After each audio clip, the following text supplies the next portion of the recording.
the first arrests under the new security law, put into effect on the 23rd anniversary of the handover from British to Chinese rule.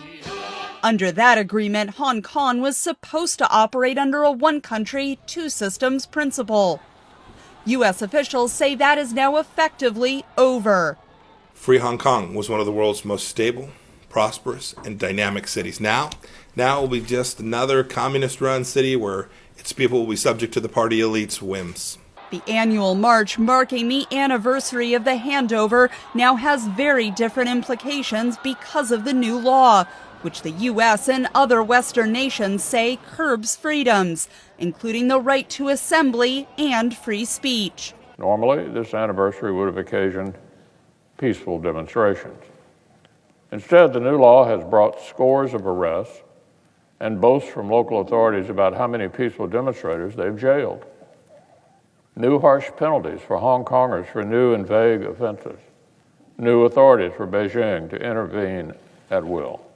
Ambiguities in the law, which was passed in secret without the input from Hong Kong authorities, concerns U.S. lawmakers. Is it retroactive? Do they go back to any flying of flags or making of statements? Or is it from now forward, which would be horrible enough? But that is a fear that I have. Lawmakers also concerned suspects under the new restrictions could be forced to stand trial in mainland China. We need to watch very carefully what happens next, particularly against groups and individuals who I'm pretty sure the Chinese government will target to make an example of in the early days after the passage of that bill.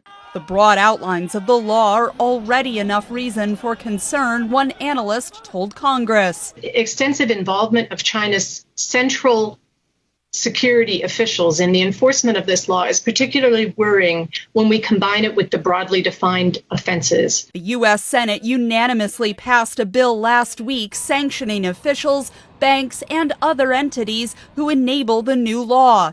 And more action is possible. I think you'll see additional responses by Congress in terms of sanctions to try to convince the Chinese Communist Party that the cost is too high. They need to reconsider. But Democratic lawmakers say that U.S. leverage over China has decreased during the Trump administration. At the end of the day, it's the White House that sets policy, and I fear that our policy has gone astray, perhaps emboldening China. Lawmakers say the people of Hong Kong can count on the support of America. This is a battle between democracy and dictatorship, between liberty and tyranny, and between freedom and oppression. And it is a battle that the world must win. Congress is moving quickly to pass a sanctions bill into law. Catherine Gibson, VOA News, Washington.